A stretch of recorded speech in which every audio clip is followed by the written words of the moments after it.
the surreal war of words escalating between his father, LeVar Ball, and President Trump after Ball's son, one of the UCLA basketball players, was released by China for shoplifting.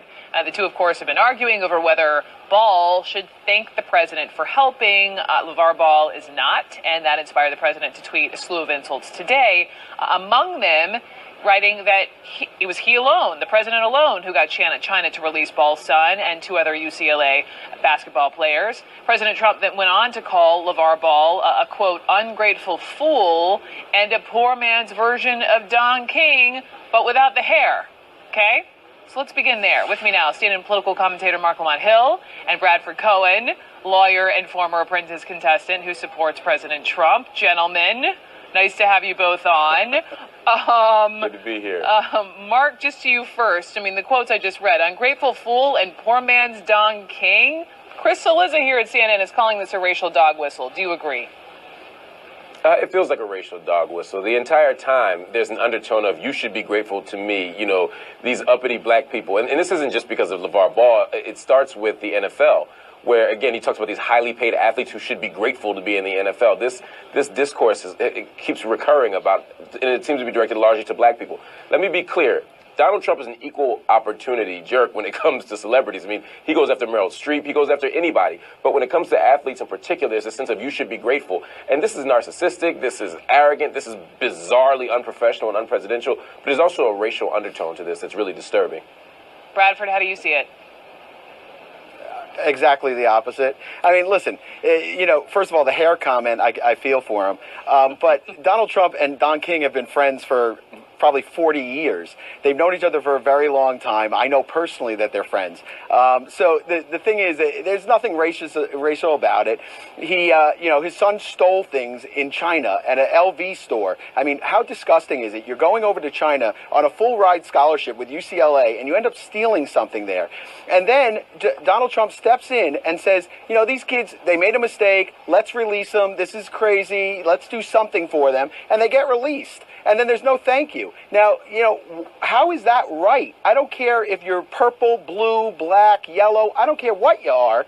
You thank someone for going out of their way and helping someone who stole something. In America, that would have been a grand theft. And a grand theft is punishable by a felony. In China, it's even worse. You could get 3-year minimum mandatories. These are 3 guys that are ungrateful guys that don't thank anyone. Race has nothing to do with it. They could be any color of the rainbow. You thank somebody. He went out of his way, right.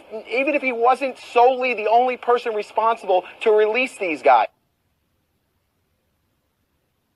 right? Even if he wasn't, he went out of his way to mention them and to say, listen, these are kids that made a mistake, and let's take a step back and let's release them. And they were released.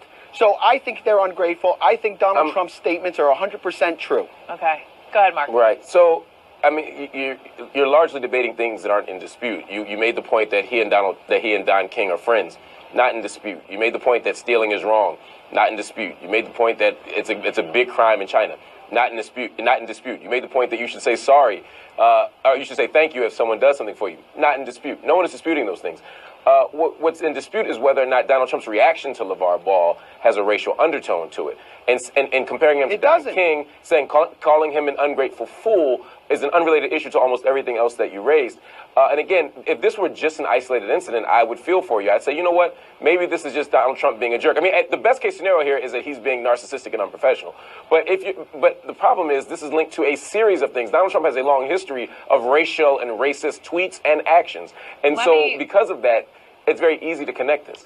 Let me jump in, and Bradford, I want you to respond. But so this Sean King, activist, tweeted this out about Trump's tweets in the last couple of days. If you are struggling to understand why Trump has criticized LeVar Ball and Marshawn Lynch more than Roy Moore, it's because conservatives have made it very clear that a white Republican pedophile bothers them far less than a free black man. Exactly. Bradford. Listen. Where's the president's moral compass? Listen, what he tweets about is what he tweets about. In terms of people that he likes and doesn't like, what does he's that not mean? a racist. It's because I'll tell you what it means. It means that this has nothing to do with race. For us to jump to the conclusion that this has somehow something to do with race, that someone didn't say thank you for him going out of his way to get them released, and then LeVar Ball goes on TV and says, well, I would have said thank you if they were flown home on Air Force One. I mean, this guy's a lunatic. I think he's absolutely out of his mind. Right, but again, that's not the point. You're arguing against things that aren't in dispute. The question is, why does Donald Trump focus on particular people as opposed to others? I'll tell you why. Because Donald Trump goes on the offense. If you hit at Donald Trump, he's going to hit you back. Roy Moore has not hit at Donald Trump. So I will tell you, I'm going to give you your answer. Let me answer your Well, I didn't ask the question. Let me ask the question. No, that's not my question. Let me be clear about my questions. When you look at the tiki torches in Virginia, no one was on the offensive. When you look at Colin Kaepernick, he wasn't on the offensive. Yet he targeted those people, and he doesn't target Roy Moore, and he doesn't target other people who have committed far more heinous acts. Why is that? That's the question. That's not true. That's not true. If you look at his tweets as a whole, when he gets attacked, he's attacked. If something bothers him, he's going to tweet about it. If someone doesn't stand So why doesn't Roy Moore bother him? That's the question. Why didn't the tiki torches bother him more than the Black Lives Matter activists who resisted them? Why does Colin Kaepernick bother him?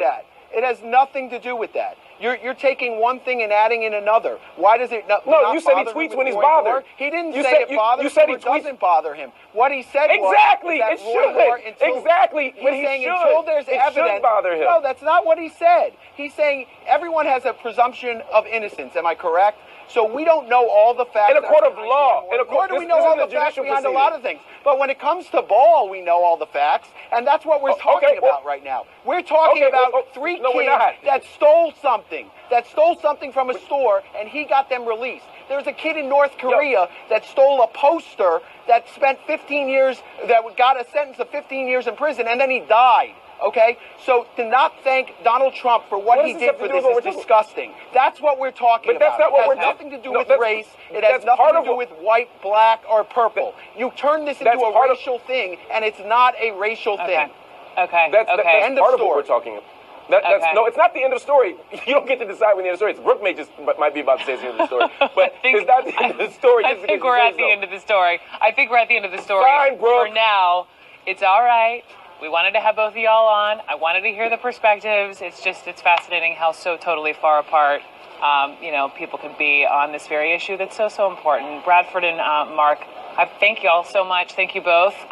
Thanks, Brooke. We'll continue the conversation here. I am sure in the coming days, especially as we talk more about Roy Moore and other tweets. Remember, he's at Mar-a-Lago where he can get tweet-tastic. Coming up next year, CBS says 3 more women. All right, a big policy move is underway. The Trump administration making a move that's likely to have a negative impact on thousands of Haitian immigrants in the U.S. Here to discuss, CNN political commentator Jason Miller, a former senior communications advisor for the Trump campaign, and political commentator Simone Sanders, former press secretary for Bernie Sanders. Good to have you both here. If I don't speak to you again, happy Thanksgiving. I'm thankful for both of you. Happy Thanksgiving to you, Chris. So, Jason, temporary, yes, but it has not been practiced that way by consecutive administrations. The idea that it's okay to go back to Haiti is an absurd premise based on what's going on there, but that's what the U.S. government is saying. It's okay to go back now. Is this the right move? Well, Chris, I think we're seeing a little bit of selective outrage here when this is something where we've seen the temporary protected status revoked for folks who come from, say, Bosnia or from El Salvador in the past. We're going to see it from Honduras and also from people who are here from Sudan. But I think we're kind of missing the big picture here that the U.S. is the most caring, the most giving country on the entire planet. You think of just last year, we let in 85,000 refugees. We paid for 22% of the UN's budget. Mm-hmm. But at a certain point, we can't take care of everybody on the planet. And so the fact that we have 59,000 Haitians who are here in the country, brought them here after 2010, after the horrific earthquake and then the mudslides that killed tens of thousands of people, they were brought here under temporary protected status. Mm-hmm. They weren't given permanent citizenship. And so at a certain point, we can't just continue to cover these folks forever. I mean, and I think that's part of the thing that the president's doing is saying, okay, we got to put America first. We want to be caring, want to be giving and help people, but it can't go on a perpetuity. All right, Simone, it comes down to one word. Temporary. What's your take? my take is that Haitians just have not started coming to the United States since 2010. There have been Haitians who have, made America their home since the 1960s. So this is a practice that has happened well over a number of administrations, both Republican and Democratic. So I think what's really problematic here is, one, a lot of these folks are Haitian Americans. Their children, all they know is America. So I think, and they're contributing, tax-paying citizens of the United States of America. So that's the first thing. The second thing is Donald Trump went to Miami during the campaign, during the general election, and he spoke to the Little Haiti Cultural Center, and he told them he wanted to be a champion for their community. He said, whether you vote for me or not, I want to be a champion. Give me a chance to be your ally. And he made a promise to that community. And today we see that Donald Trump and his administration have not kept their promise to the Haitian people. You have a political issue, which is it looks like you're playing us and them, and these are the others. Now it's the Haitians, maybe the Nicaraguans. We'll feel who else gets thrown in that bucket. The practical problem is, how do you get them out? What do you do here? You have thousands and thousands of people. So they have kids who were born here. What do you do with those kids? What are you going to round them up? We're back to the practicality, the second line problem. I get why the first line is a good sell to the base. I'm going to be tough. We're going to crack down on immigration. We've got too many people here who don't belong. But how are you going to do it? Well, I think one thing to keep in mind with these 59,000 Haitians who are here, 16,000 have already applied for and received some type of permanent status. And so there is a big group of folks who will be staying here. And I think in a very humane way, the way that the Homeland Security laid this out, there is an 18-month period. And so I think one of the things, Chris, you're talking about still, yes, obviously Haiti still has a number of challenges. But when you talk about folks who are living in those emergency camps in Haiti, 97% of those people have already either gone home or gone on to new homes. So they've improved markedly. I mean, they have it's gotten a lot better, Chris. Jason, they have tens of thousands of people in Haiti. Haiti they're saying they can't stay in Haiti because the conditions are so terrible. Go ahead, Simone, you make the point. Haiti has still been devastated from Hurricane Matthew. There was recently a cholera outbreak, and there's political instability. There is nothing okay about kicking, because that's what's happening, kicking thousands of Haitians, a lot of them Haitian Americans, out of the United States of America and sending them back to those type of circumstances. So then what are you supposed to do, Simone? What's the answer? It is a temporary program, so what do you do? Well, I think we have to reevaluate it, but the answer is not kicking, folks out. What happened specifically this week, except for a deadline of January 22nd, 2018, that made the administration say, look, these Haitians have to go? Why do the Haitians have to leave? I think there is definitely something to be said about the fact that the Trump administration seems to be targeting people of color. But Simone, where's the outrage over folks who have to go back to Honduras or who have to go back to Sudan? I mean, at a certain point, there was outrage over the Muslim ban. I mean, look, but what did the Haitians do? If you could just explain to me what specifically has happened, that it is urgent that thousands and thousands of Haitians, a lot of them Haitian Americans, now have to be expelled from the United States of America. I'm going to take it. I'm going to take it. Because it's Thanksgiving. I'm going to do you a favor. You know what happened, Simone? An election. And a man who won for president by saying, I'm going to change how we do immigration. This is something that he can actually do to show that he's going to act on that promise. Whether it's the right thing to do, we'll see. And then you know whose hands it really falls into? Congress. Just like DACA, they're going to have to figure out if they're going to do something to help these people. Again, there's more pressure on them. Jason, Simone, the best to both of you. Thank you for your ideas here on the show tonight. All right, we're going to take a break. When we come back,